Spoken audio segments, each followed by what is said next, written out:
All right, we are recording. Hello, everybody. Happy Monday afternoon. Or no, it is Wednesday. Wednesday afternoon. No Amazon shutdown today. Thanks for bearing with us while the servers were down on Monday. Kind of an interesting reminder of how interconnected things are and how fragile things potentially are when a data center goes down and we just can't carry on with business as usual, like we're all in some ways, kind of at the mercy of these technologies and these companies that, have been outsourced. I had no idea actually that Canvas and Zoom services at Chico were outsourced through Amazon like that. That was completely news to me, as I'm sure it was to many of you, maybe all of you. Um, Interestingly, the Canvas did not go out at San Francisco State, where I also teach. So it's weird that one CSU system was impacted by this, but the other was not. In short, I don't know. I don't understand how these things work. Um, but I know that they have a huge impact on my life and my ability to teach. So call it a social fact, I suppose, to start to bring things around to Durkheim. These are things that these technologies and these companies and these data centers have this kind of external constraint, this kind of power over our lives as individuals. And so we were reminded of that social fact when they don't work like you know like we expect them to, like we take it for granted, and then we really realize how fragile and dependent we are when something like that happens, and there's like nothing we can really do about it. uh I guess we could have had class on FaceTime, Empress, but I don't know how to do that. um I also have to like record this so that the other students can see things. Honestly, I don't know how to use FaceTime. And at that point, it's probably too late for me to get a tutorial. So anyway, thank you to those of you who are here. Um, and we'll get started. Um, do I have any announcements? Because of the um, pushback with the class on Monday, the technical failure, I backed up the due dates again. Um, in generally, I like having things due on Monday instead of Wednesday. So I'll try at this point forward to keep things consistent like that. I suppose it could be that, we get behind with Max Weber also, but I don't think that'll be the case. I've really enjoyed talking about Durkheim with you all and our conversations on perusal. Um, and this will be the last day of talking about Durkheim. Um, and I think it's fitting that it'll be about this very important work, I believe, called the Elementary Forms of Religious Life, which was the subject of the last class, but um, uh, we only got about halfway through it. So yeah, so don't forget about your quiz, right? Now due on Monday before class, but it's just 20 questions about Durkheim um, that you just have to complete on Canvas before the next class. So make sure you do that. and uh, and we'll just carry on as usual with talking about Max Weber on Monday. Max Weber's got a lot of interesting things to say, so I'm looking forward to teaching him with you over the next, like, 3 weeks or so of the class. I'm going to start the screen share now and go to looking at the reading.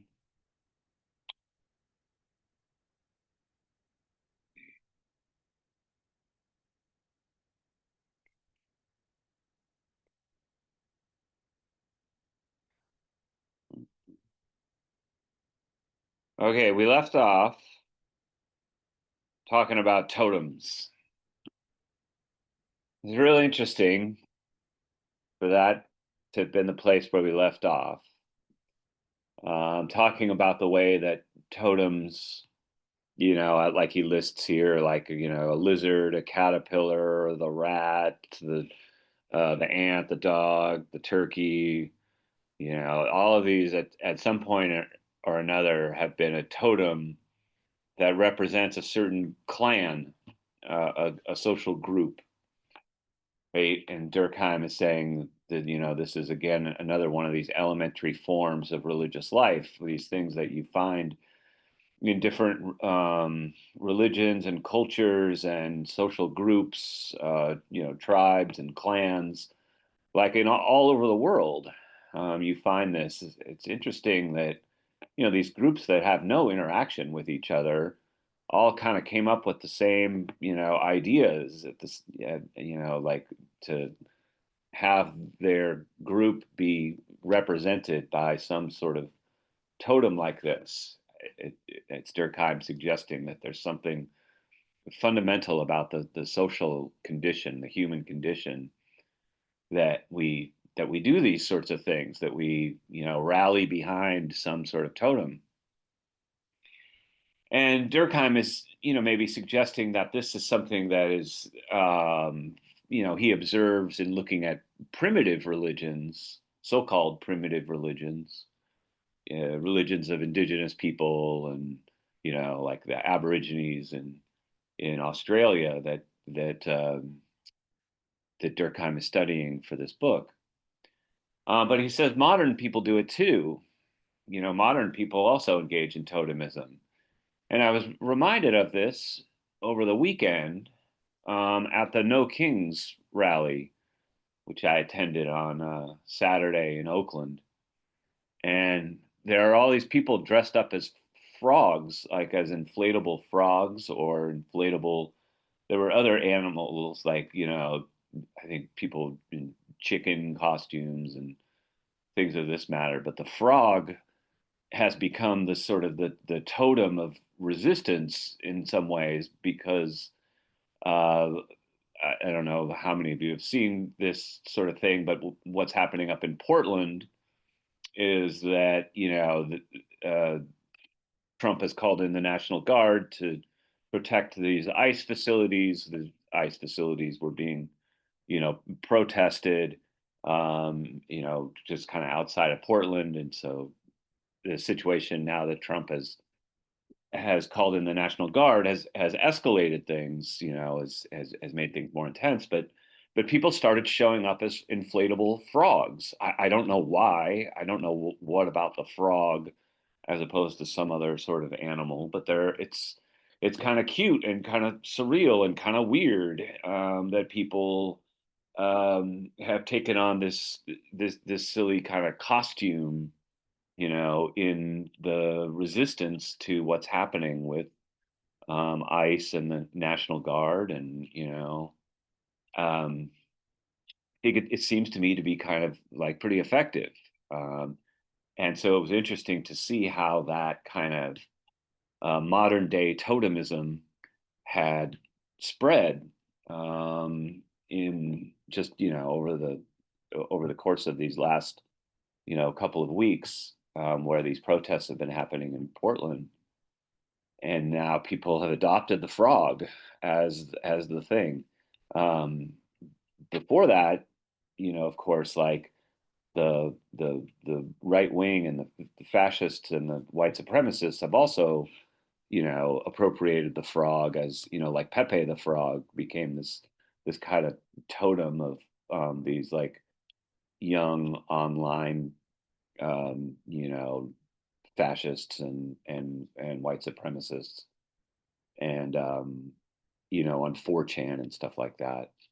And so it's like, oh, now now the resistance, the left, the anti-ICE people are taking the frog back. So I find this to be a sociologically fascinating event that's taking place in our country right now, with regard to totemism. I'll be right with you. I just need to turn on the light in my office because it's just kind of dark in here today.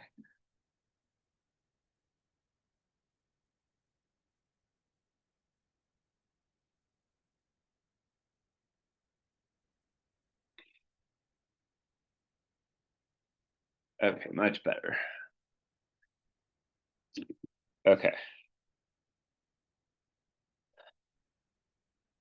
so this is where Durkheim is sort of taking us here with this idea of totemism, that it's not really about the animal itself. It's kind of an arbitrary symbolic thing, in the sense that, a group could, in theory, be represented by any kind of animal like this, or any kind of bird or insect, or it doesn't really matter.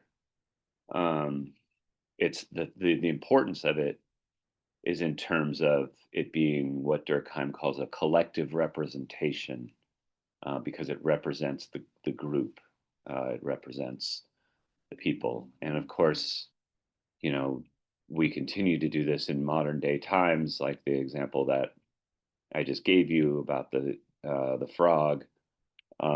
We certainly see this in sports, where people, like whole communities, rally around, like the Bears or the Lions or the Falcons, or like all of these other examples of totemism.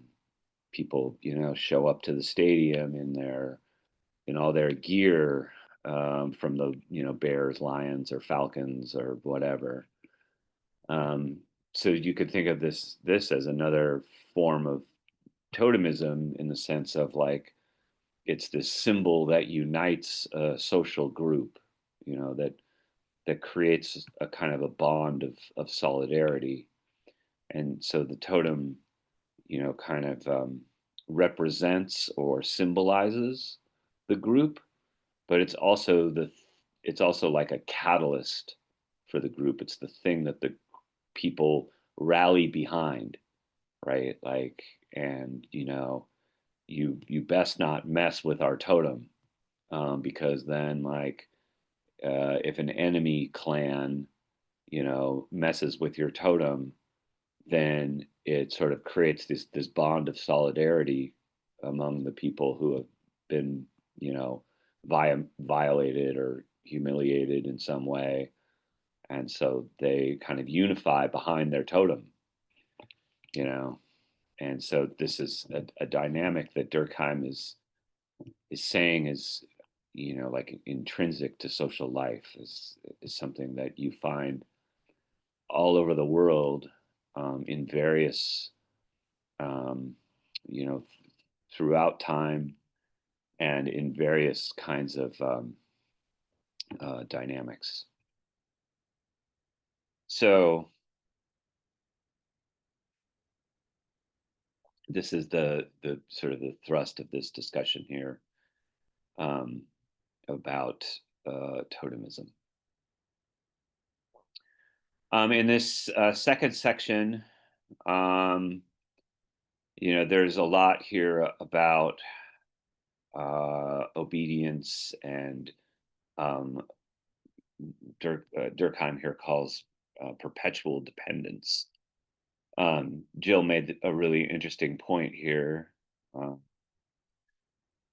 about um, theology as a kind of social construction, and the way in which, like, it codifies a certain um, dependence that people feel relative to society that then is projected onto some larger supernatural force. So I think, Jill, you put it nicely here, saying like this is a dependence on that which is not of itself. And my response was to try to show how this is a point where Marx and Durkheim are kind of on the same page. They don't exactly put things the same way, but this thing that Durkheim is calling perpetual dependence is kind of a variation on what Marx had talked about as alienation, the way in which like people's sense of dependence, their sense of being at the mercy of something larger than themselves, is then projected onto these larger beings, up in the sky, or these, sort of supernatural beings that we then fall down to our knees and worship, who we um, create a relationship of subservience to these these supernatural beings that are in fact like representations of our uh, condition of perpetual dependence. So this is, I think, again, a place where Marx and Durkheim have some um, commonality. Oh, go ahead, Jill. Um, I was gonna add, I actually was, oh, I need to remember the name of it. I'll send it in the chat when I remember the name of it. But there was a person giving a talk at a college and it's posted online. My sister sent it to me that um what people worship also varies depending on their like socioeconomic, or Yeah. that's probably not even the right word, but like almost like ecology, or their ecosystems that are surrounding them, like the way that people in larger cities are more apt to worship a singular god, and what we would say are, primitive tribal communities will worship many gods because of their surroundings and stuff like that, Yeah, which is really interesting to break all that down.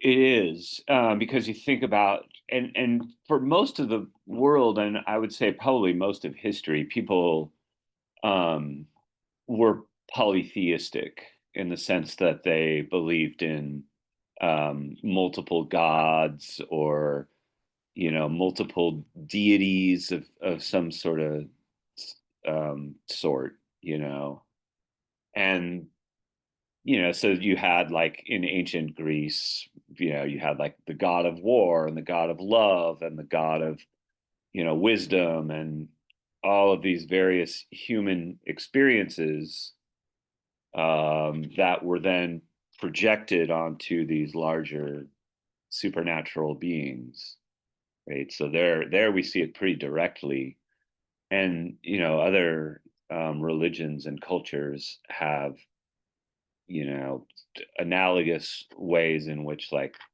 they projected real human experiences with love and war and sex and you know uh, farming, and like all kinds of human activities get projected onto these deities to be worshipped.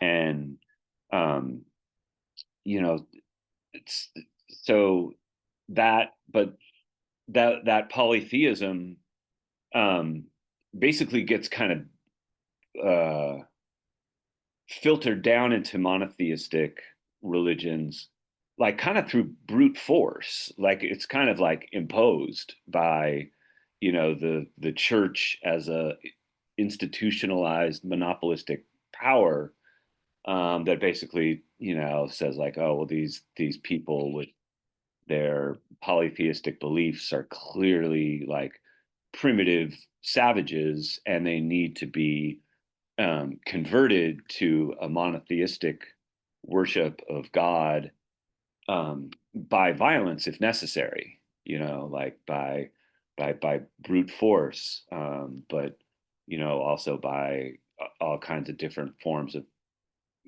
manipulation and persuasion and manufacturing consent.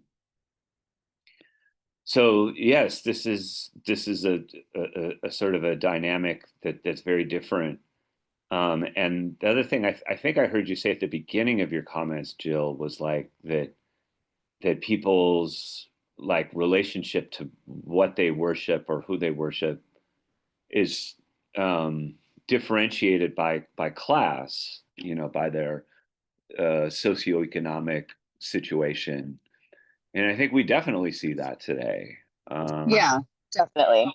Um, their socioeconomic background will, vary what they are worshiping and stuff. Um, yeah, but yeah, the talk I was referring to was going back to like why, some people in history worship different animals and deities and things like that, and that it had to do with their surroundings. yeah, But yeah, same same concept today. It's kind of it morphed into something else, but it's pretty this similar concept.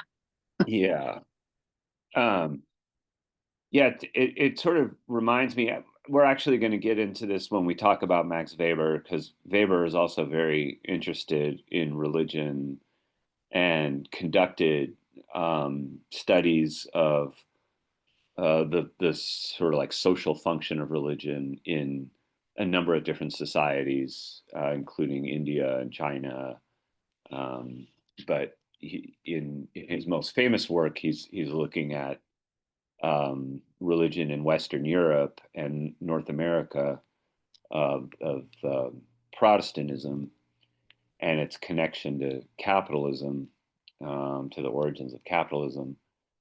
And so that'll be another way in which we take like a different angle on the relationship between religion and society. There are important differences between Durkheim and Weber on this point. Um, but it will again show us this thing that I think you're trying to point out here about the way in which like the social environment or the social context shapes the nature of people's religious beliefs and their dynamics of worship and ritual and the ways in which they go about their enacting their beliefs. So and that sort of thing is something we see today with sometimes it's called like the prosperity gospel, like the sort of idea where worship and the church is directly connected with like I need money and I want money.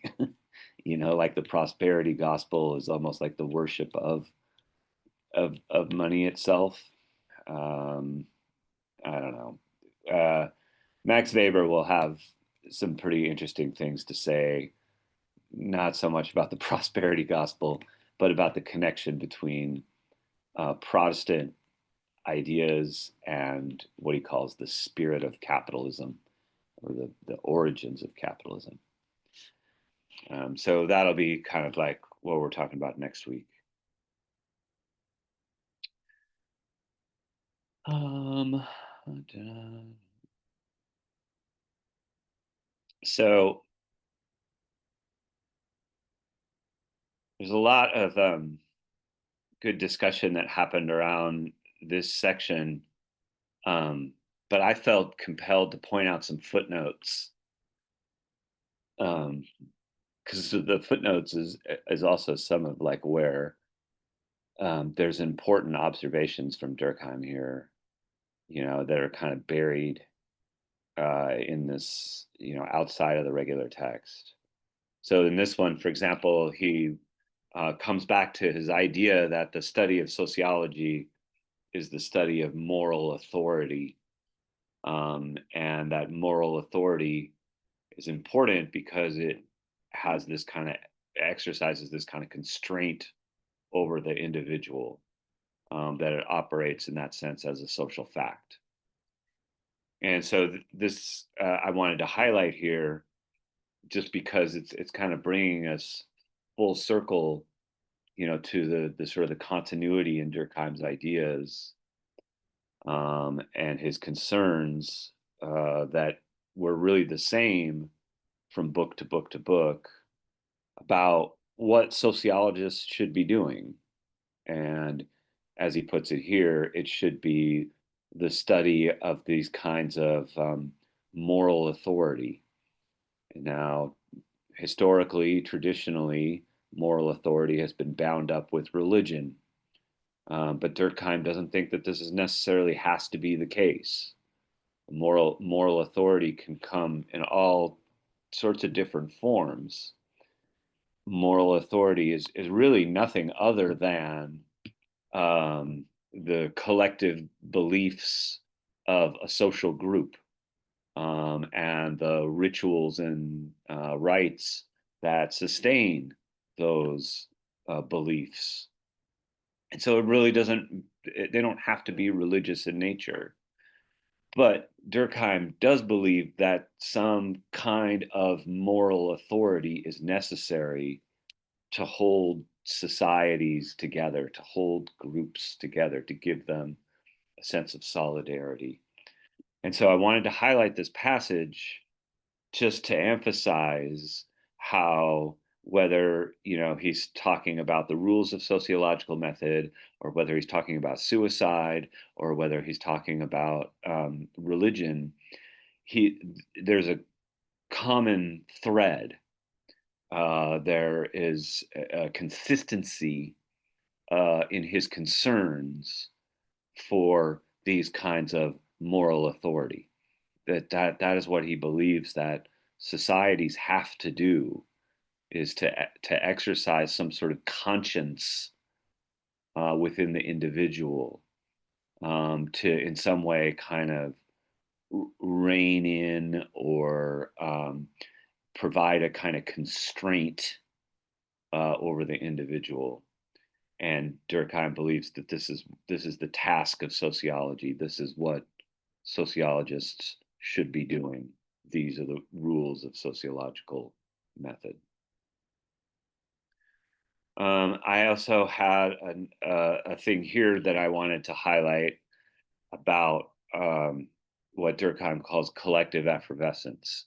And again, this is a topic that we've touched on a number of times over the last 3 weeks, because it's a consistent concern, or a consistent interest in Durkheim's work, in all of his books. This idea of collective effervescence, this kind of collective fever that becomes contagious within crowds.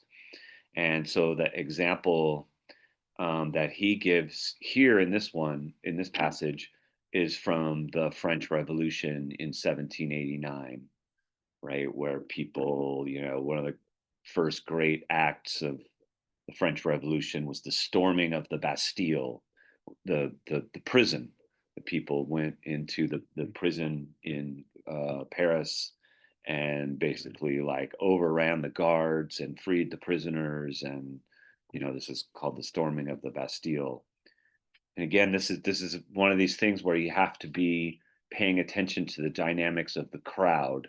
Like the crowd acquires almost a life of its own. Sometimes people call it a mob mentality, or you know, the, a sort of a thing where there's this like collective energy that people get wrapped up in, and people do things that ordinarily they may not do.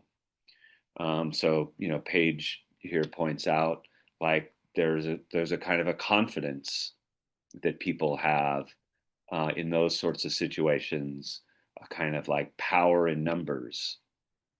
Um, it can also have truly, detrimental impacts. Um, Page, asks here about the Jonestown massacre in 1978 in Guyana, where something like 1,000 people died in what is commonly thought of or reported as a mass suicide. The whole saying, like, don't drink the Kool-Aid, or, some so and so drank the Kool-Aid, comes from this event where people were poisoned with, like, laced. I don't think it was Kool-Aid. I think it was, but it was something like that. It was some kind of fruity drink that was then poisoned with. Um, I can't remember which of the chemicals, but the end result was that somewhere around 1,000 people died in this situation. Now, it's generally reported as something that was a mass suicide, but um, it seems that a lot of those people also didn't really have a choice. That there were, like, armed guards, and there was a certain amount of, like, coercion into people drinking this laced Kool-Aid. And there's also some question about whether people really actually knew that they were drinking this laced Kool-Aid. Go ahead, Paige. So I have a question about that because the reason why I had actually brought that up is because I I remember something about, like, I guess they were told that they would be going to heaven and that they were being saved by doing this. Is that the correct story that I'm thinking of? Yeah, I think so. That's certainly the case in what's called the Heaven's Gate mass suicide, which was a more recent So is thing. that might be the one I was thinking of rather than Jonestown. I might have mixed the two up. Yeah, so the Heaven's Gate one was one. It was a fewer number of people, but it was like 50 people or something like that. It was down in San Diego, and they all put, like, white sheets, I think, over themselves. Hmm. Like, and I think it was the expectation that they were going to be, like, levitated, that they were going to be. Yeah, so that's where I messed up there. I put Jonestown, but I was referring to that one. Yeah, to I Heaven's Gate. accidentally used the wrong one. So It's all that's good. totally what I We meant. we get our cults confused. It's okay. For sure. Um, but the larger point, I think, definitely is true here, that, like, these things, these social dynamics become contagious, and a cult is just an extreme form of something that probably, like, all human beings get wrapped up in at some point in their life. It usually, most people don't join cults, but, there are all kinds of other situations in which people get kind of, like, they get wrapped up in some sort of social group that then, shapes their lives and causes them to do things that they ordinarily would not do. And this just kind of goes to Durkheim's point about the inherently social nature of human existence. You know, so yeah, these can be moments of um, liberation, and they can also be moments of destruction. Like these mass suicides, show you the kind of destructive potential of collective effervescence. And but he's also imagining here, like, the French Revolution, at least in 1789, as as a more kind of productive or constructive or liberating kind of collective effervescence. Um, yeah, so thanks for that, Paige. That helped me to sort of think about cults as an extreme manifestation of that. Yeah, thank you. he kind of goes here too about the, I guess, the more kind of like revolutionary or constructive or liberating possibilities from collective effervescence, where he talks about there are periods in history in which, under the influence of some great collective shock, social interactions have become much more frequent and active. Men look for each other and assemble together more than ever. That general effervescence results, which is characteristic of revolutionary or creative epochs. Now, this greater activity results in a general stimulation of individual forces. Men are now and differently now, men see more and differently now than in normal times. So he's talking about here these moments of extraordinary change in which um, uh, both like social relationships and individual lives are dramatically transformed very suddenly. A lot of people I know who were involved, for example, in the Occupy Wall Street movement, where you had these kind of mass assemblies of people, you know, coming together, talking about ideas, you know, holding forums, making decisions, you know, doing this kind of this work that he says here of assembly. You know, men look for each other and assemble together more than ever. Those kinds of things have this liberating impact on people, and they literally like change people's lives, and they change people's lives very suddenly. To be caught up in, you know, this kind of energy, you know, is something where like your life can change more thoroughly or, you know, more quickly in a week than it did in, you know, 2 years. And so when we saw like these Occupy events in, you know, I guess it really starts with like the Arab Spring in in 2010 and into 2011, and then you know, spreads to Europe and the United States in this form of occupation.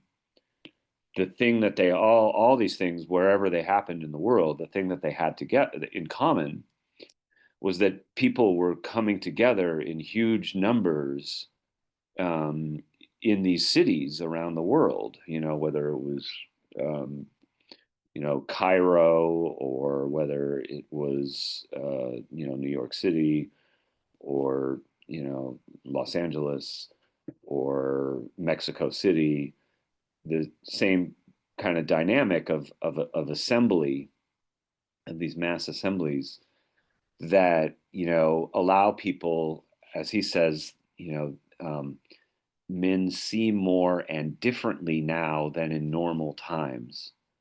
Changes are not merely of shades and degrees, men become different. The passions moving them are of such an intensity that they cannot be satisfied except by violent and unrestrained actions of superhuman heroism or of bloody barbarism. So he's using, like, you know, these as examples that, you know, he says like, oh, the Crusades is probably the most destructive manifestation of this kind of fever. Um, and the French Revolution, I think he's offering as an example of something that was more sublime, you know, in its in the way that it, you know, pushed for a greater horizon of possibilities for liberty and equality and you know, fraternity is the what they say in France, but basically like um, community, like, you know, people having a sense of camaraderie, social connection. That kind of makes me wonder if we're like seeing that today, right now. You know, Yeah, I mean, uh, I we've thought about that gone too. on to the internet and kind of alienated ourselves, and then that kind of, you know, got really a lot stronger to just like seclude ourselves during COVID and trying to morph back into what was pre-COVID. I think people are seeking camaraderie, and it's Yeah, almost like extreme, like a yeah. crusade of forcing or of wanting people to think the way that you think rather than being okay with having differences and stuff. But I feel like, Yeah, yeah, there's a couple of things going on with that. I I definitely think that there's a thirst for human connection, that we're seeing manifest in all kinds of ways. In the same way that we're seeing like the symptoms of people's disconnection, in violence and all sorts of antisocial activity and, self-destruction. We're also seeing like this thirst for people, um, getting together. I mean, this last weekend, this No Kings protest is going to go down as the largest protest in American history. It's like I think they're estimating at like 7 million people. Go ahead, Kai. Hey, I find it interesting because you're right. I do think that there's like this thirst, for like human connection. But it's funny because you think with the internet, that it would provide a way for people to connect, like in a different way, maybe even more intimately, because you don't have to see these people face to face. Also, like it could create like major subcultures, like so everybody could like find what they're interested in, or someone that they share something in common with. So you would think it would be the opposite, but it's not. Like I would Mm. think with the rise of the internet, and it's like, oh, I don't have anything in common with people who live like in my area, but there's this cool internet group that like I do have like stuff in common with. So you would think like it would create like more connection, but it seems like it's doing the opposite. Well, that's a really good point, Kai. 10 or 15 years ago, I remember people had that kind of optimism about the internet, that the internet was going to bring people together into these communities of shared interests and these kind of subcultures, and was going to make people less lonely. And I certainly think that to some degree, that has happened. There's no doubt about it that it has created these kinds of, subcultures and communities and so forth. And I think that's all very sort of positive. Um, but it's really interesting that like 10 or 15 years ago, that was the sort of dominant discourse.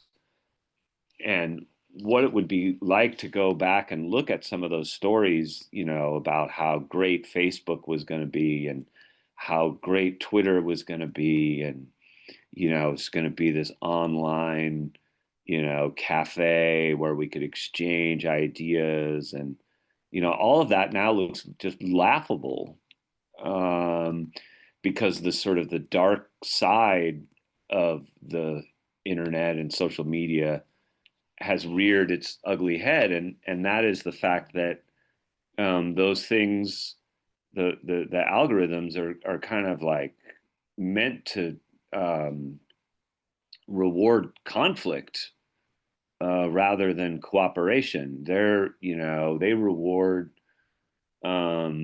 people being controversial or saying things that piss people off. I mean, if you want followers and you want to like make your reputation in social media, that's what you do, is you say mean things that trigger people and troll people, and like that's how you get attention. I think that's called a rage baiting. Yeah, rage baiting. But I've yeah, heard, that's true. I didn't think about it, how the algorithm does that.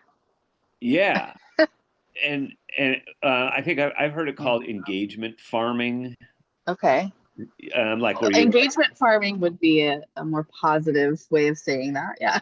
yeah, exactly. But but how do you, get people to engage? Well, you do things, you say things that make them angry, Yeah. like you like post memes or whatever that, Hmm. piss people off, you Yeah, know? it's like people like crave attention, and any type of Yeah. attention that they can get. So even if it's bad attention, bad attention is better than no attention, It's so sad. It's like it indulges in like people's like worst traits, like their like need for like I don't know, attention or whatever. Totally. Yeah. And it's very much an attention economy now.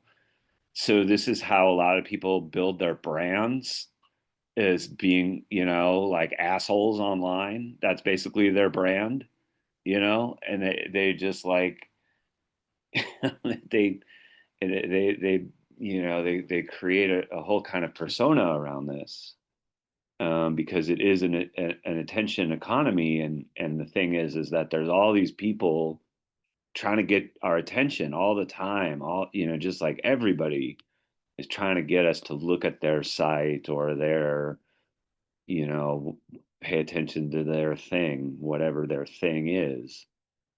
And it's a real competitive environment.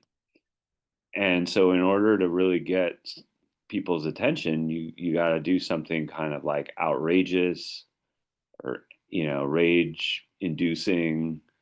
That's the best way. I mean, the worst way, to do these things is get up and, wish everyone a good day, and, like have something positive to say. And I was like, oh, like who cares? Um, so yeah, this is the deepness, the darkness of the moment that we're kind of living through. Do you feel like we're like gonna get out of it? Like do you feel like there's like do you ever feel like people are gonna just get like I don't know, like maybe like fatigued from like the internet or whatever and like we'll go back to like how it was like pre-internet? Or do you feel like that's just like a dream that we'll never like get to? But it's a good question also, Kai. I don't know if I have a great answer for this, but like I, as a sociologist who studies a lot of pretty depressing trends in our society, I find it very imperative for my own mental health to keep some kind of hope alive. I have to find some sources of hope. My hope is not so much that people will get tired of the internet, or that people will get sick of how bad things are. I don't think it usually works that way. I think it's more like, trying to appeal to something greater that I know people have. I do believe people want to connect with each other in a positive way. I do believe that people want to be creative, and they want to be free, and they want to be, in community with one another, and that they feel good about themselves when they help other people, and when they feel like they're part of something larger, or they have some larger purpose or meaning. I think that these things are intrinsic to the human condition, and our society has done a lot to repress them and beat them out of us, but they're still there. That thirst, never goes away. The longing that people have for connection and meaning and purpose, never goes away. And things like money and status and conspicuous consumption, those don't fill the void. Those don't answer. They don't um, sufficiently give people what they really need and what they really want, which I think is this kind of connection, um, and this like meaning and purpose. That's my answer as for you as far as like what do I hope happens. No, that Um, makes sense, I guess like you're right. Like the internet, I just feel like is like symbolic for like you said of like our like innate like need for connection, it's just like repurposed, and I feel like that always happens like like every generation, like they had something, it just changes. And I think like you said, the internet is what it is right now. And like hopefully, like you said, we'll get to the point where like obviously it doesn't go away, but like someone said in the comment, like hopefully we can like limit it, and like still like have that, interaction. It just sucks sometimes, like even when you go out with your friends and stuff and people are just like everybody's on their phone versus like looking yeah. at you and like talking, So I do hope that like in the future we can just get to a point where we still have, like human physical interaction and we're not so dependent on our phones. Because I just remember, like I'm 32 and I just remember when I was younger, like I lived in the time before like in the internet. I was young, but I lived through it and it was nice, so Mhm. Yeah, I remember a time before these things. I remember a time before my phone. I don't really know how I ever got anywhere. I have really right. bad, a really bad sense of direction to begin with. So I'm like, how did I ever get around before I had like Google Maps? I don't know. Or like how I met up with people, like how Yeah, it seems like a world away. Like you're right. Like I'm like, how did like I don't even like I don't understand how people like navigated the world just using like a paper map, I know that was like a thing before like Mhm. GPS, and I don't get it. So no, I totally get it 100%. Yeah, no, I remember using these things. I remember driving around with like these huge maps in my car. Um, these big paper maps from like the Thomas Guide and stuff like that. Um, yeah, but it seems like another lifetime ago now at this point. Um, but yeah, so I don't know. I do. I don't think that the problem is the internet per se as a technology. I think like under different social circumstances, the internet could really be much more beneficial to the human condition under different circumstances. But the way that it is, like you said, like it's purposed, or the way that it's directed now, um, it has had very obviously negative repercussions, and I don't see that part changing anytime soon, unfortunately. Um, but I do believe ultimately, ultimately, I just do believe in people. Um, that how else to put it? It's like people are complicated, they're frustrating, but um, I still have just some basic faith in my fellow human being. Thanks. That was a really good discussion. Appreciate your input. Um,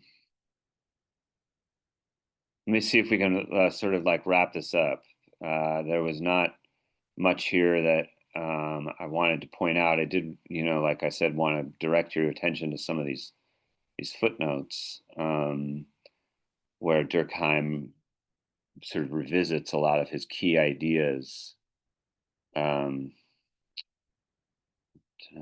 trying to remember which one. I know that there was one of these that I very much wanted to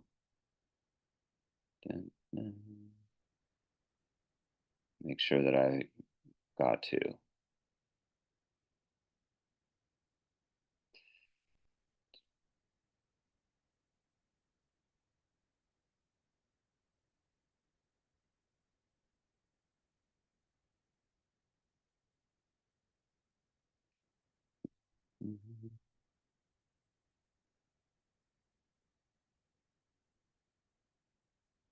Let me take us to the conclusion because I wanted to make sure that I talked about this, and I'm afraid that I'm going to get onto something and then not um, have time to come to this. So I want to make sure that I cover it now. It's here. It's actually right before the conclusion. This is where Durkheim gives us basically his sociological definition of religion. It's kind of the culmination of everything that he's been working up towards to this point. So that's why this comes right before the conclusion. And he's drawing a conclusion here that is not simply about religion, but about social life in general. So this is kind of like the conclusion that he has drawn from his study of religion that is applicable to society at the most general level. Where he says, thus, social life in all its aspects and in every period of its history is made possible only by a vast symbolism. The material emblems and figurative representations with which we are more especially concerned in our present study are one form of this, but there are many others. Collective sentiments can just as well become incarnate in persons or formula. Some formula are flags, while others are persons, either real or mystical, who are symbols. So the most basic conclusion Durkheim is drawing is that social life, as he says in the first sentence here, is made possible only by a vast symbolism. We have to have symbols that communicate meaning and that create this sense of connection, like with totems, right? We need collective representations, representations that represent the collective, the people, the social group, the clan, the tribe, whatever. And social life is only possible because of this vast symbolism. All right, so that we need these kinds of meanings and beliefs and rituals. And this is where I think Durkheim is at his strongest, and where honestly I think he's stronger than Marx on this in this regard. I think that Marx and Marxists who came after him have really neglected the symbolic dimension of social life, how intrinsic symbolism and the use of symbols is to social life. They've neglected that in favor of what they see as a materialist analysis. But I think the symbolic nature of social life has to be taken into account as well, and shouldn't be, kind of divorced from the material. So Durkheim then, talks about how he says, like, we've been concerned in this present study with these material emblems and figurative representations that have to do with religion. But he said this is just one form in which symbolic nature of social life takes place. Religion is just one form in which this symbolic existence can be manifest. There are many others. So Durkheim's, holding out the possibility for some sort of secular way in which people can be united behind these symbols and collective representations. Collective separate sentiments can just as well be incarnate in persons or formula. So he's like lists, some of these are flags, others are persons, either real or mythical. That there's multiple ways in which people can symbolically unite with one another and find some kind of basis for unity. So this is the sort of the conclusion that he is about to reach here about not just religion but about social life at large.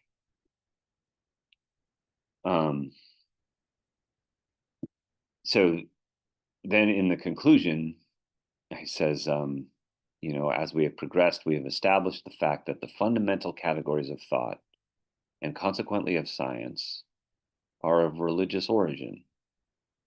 We have seen that the same is true for magic and consequently for the different processes which have issued from it. On the other hand, it has long been known that up until a relatively advanced moment of evolution, moral and legal rules have been indistinguishable from ritual prescriptions. In summing up, then, it may be say that nearly all the great institutions have been born in religion. So he set out basically to study these elementary building blocks, these elementary forms of religion. And now he's saying that, religion is really the basis of social life in general. And so, he's, again, remember that Durkheim's overall purpose is to make this case for sociology as a discipline. It's to make this case for sociology as an academic field of study. And so what he's basically said here is that by discovering the elementary forms of religion, what he's actually done is discover the elementary forms of social life itself. So he's making, as I said in the comment, quite a case for sociology. And he puts it in a nice pithy way here at the end of the paragraph. A nice little short sentence that says, if religion has given birth to all that is essential in society, it is because the idea of society is the soul of religion. So that, I think, puts a nice exclamation point onto this sort of thing. Now, the limits of this idea that basically equate religion and society are encapsulated here in this next sentence. Only one form of social activity has not yet been expressly attached to religion, and that is economic activity. And Marx and Marxists would see this as a huge oversight. And honestly, I do as well. In equating society with religion, Durkheim essentially neglects to consider the material forces of economics and the relationships of economics to history and society. And this is an enduring problem with Durkheimian sociology, is that it neglects to take into account these material forces, as Marx would have called them in the reading on the German ideology, where they talk about the difference between ideal and material explanations for social life. And Marx comes down firmly on the side of materialism, perhaps a little too firmly on the side of materialism, but nonetheless, one that Durkheim has no answer for. So I wanted to make sure to point this out before ending, our discussion of Durkheim that we've been on for the last 3 weeks. His basic failure to consider economics and class power, and that leads him into an even larger error to presume that society is this kind of unitable force, to not see the ways in which, for example, social inequality make it impossible or at least extremely difficult to create the kind of unified solidarity of community that he envisions and wants to realize. This is something that is very difficult to do when you have some people living in wealth and some, and many other people living in poverty. How is it that you get them united, behind team society, and you get them to all identify behind a single flag or a totem or whatever? When you have those kinds of inequalities and hierarchies and authoritarian relationships, it's not possible, or it's at least very difficult to create that kind of social bond, that social unity. So this is the great limitation, I would say, of Durkheimian theory that I wanted to make sure that we emphasized here, before we finish off this discussion. This is where Marx would have a real problem, had he lived to see Durkheim's sociology. He would have said, that Durkheim neglects these factors in a way that really weakens his overall social theory. And I would have to tend to agree. Let me check in on. All right. Any last minute questions or thoughts on Durkheim? Just about to sort of like let you go, but if there were anything anybody wanted to say here, speak now or forever hold your peace.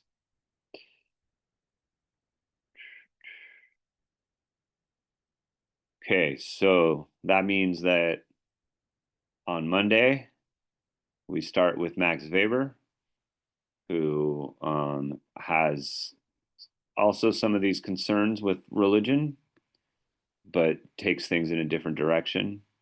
Very much looking forward to discussing Max Weber with you for the next couple of weeks, and I think it'll be both here and on perusal. I think it'll be a good exchange. Until then, I wish you a good day. I hope that you're well, and I'll see you next week. Bye.